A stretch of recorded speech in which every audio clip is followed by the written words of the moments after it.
Hi, and thank you for watching the Dr. Votaw Show. Today we have a guest. Her name is Miss Bracia, and she's going to be telling us about an experience that she had with spirits and ghosts in her house. Okay, her house used to be a it used to be a doctor's office and or like an old time hospital, and it's known to have a lot of people who who have passed away in the house. So tell us about your experience in that house. Well, I was about two or three, not very large.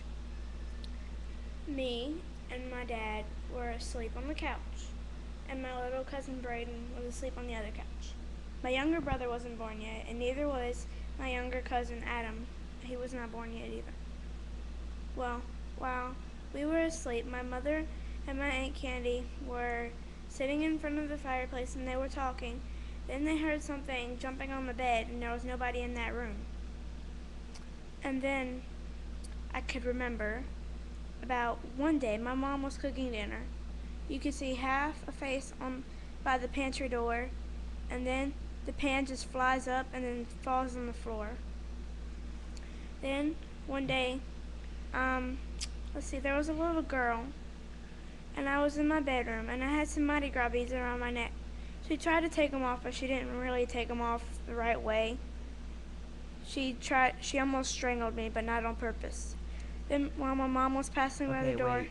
How do you know that it wasn't on purpose? because she was only a spirit about my age, how would she know? I don't know. I don't know. Then my mom passed by the door and she started telling her not to do it like that and to stop it. And then my mom said to ask if she wanted the Mardi Gras beads or to take them off and to take them off the right way. And my mom showed her how to take them off because she was only about 2 or 3, the same age as me. She didn't really know much because she had died at the age of 2 or 3. Oh, yeah, I can remember how she died too. It was like some kind of cancer or something. Okay, so and you also drew some pictures. Would it be alright if I showed the pictures to the viewers? I wouldn't mind. Okay.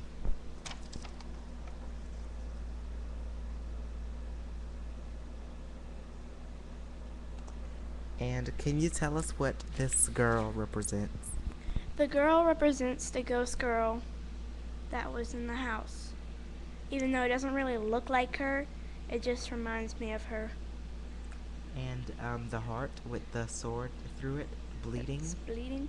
It represents my hurt heart because I found out that my father that I was sleeping on the sofa with whenever I was younger isn't my real father. My real father's name is James. He went into some kind of the army and never came back. And I never knew my father because my mom was still pregnant with me whenever my dad left. Okay, and the dead flowers. The dead flower represents the whole garden. I was actually pretty sad the whole garden was dead. And the live flower, it represents how I helped fix up the garden, and actually it kind of made me happy. Okay, so how do you react when you think about this?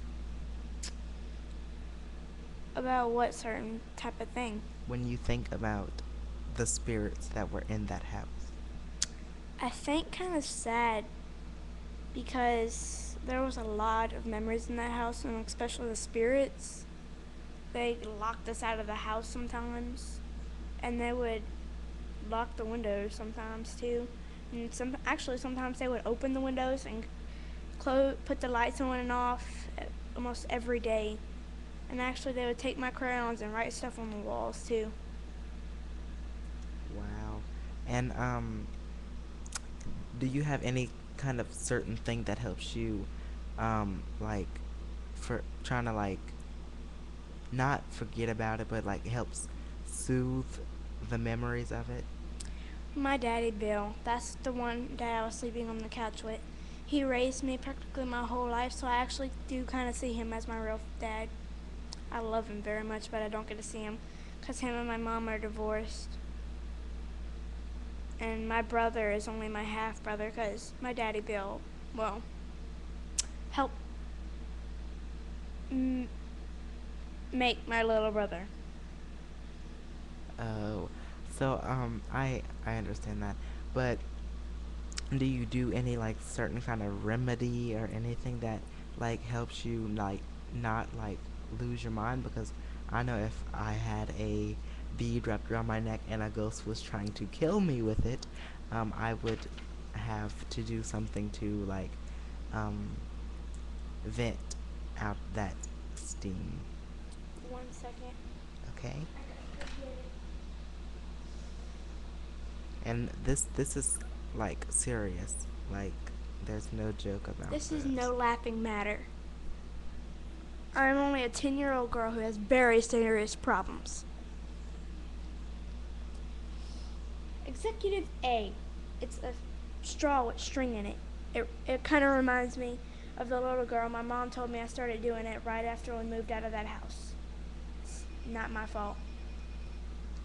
Yeah, so I do it and I like shake it and I go off into my mind because every time I do it, it helps bring me back to that time whenever I was happy and everything in my mind goes my way. And whenever I'm doing it, you can't like stop me unless you like tap on my shoulder. And now I know what you mean. I cannot hear you at all whenever I do that. You have to like tap on my shoulder if you need me. okay. So that's what you do. And like what if someone like doesn't make you happy? Like how do you react to that? Whenever someone makes me Like unhappy whenever unhappy, yes. like when people are picking on me at school, Yes. How do you react to that? well, if they're picking on me, I kind of just like ignore them at first. But then whenever they start getting too rough, I have to get rough back. I literally have to. I literally have to get rough back. I have to. I have to defend myself. I won't let them stand in front of me and make fun of me. Yeah, so I understand that. Okay, so what is this picture about? It's me. It's me rocking in a freaking corner. Wait, wait, excuse me, what was that? It's me rocking in a corner. And why is that? I get scared sometimes whenever I think of these thoughts. So, what do you go off and do? What do you like do? I sit in a corner and rock. So kind of like the fetal position. What's The fetal position. fetal? Okay, yeah, that. Um, like you just rock back and forth. Yes. Pretty much. I have my knees in front of me like this, and I'll hold them, and I'll just. I can't do it on the stool right now, but I'll like have my knees crouched up, and I'll hold them with my hands on my knees, and just start rocking back and forth. Okay. So,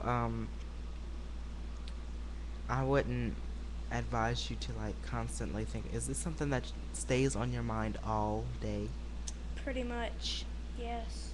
Okay, so that just goes to tell you that this isn't a matter that you should like not Laugh like at. laugh at. You shouldn't do that because it's serious. Like it can really happen, and Don't want to get me mad, really. You don't.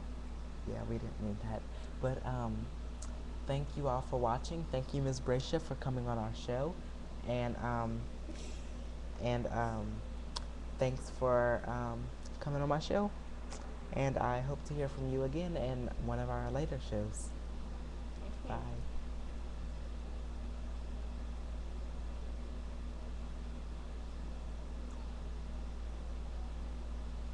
Bye bye. We just have to wait.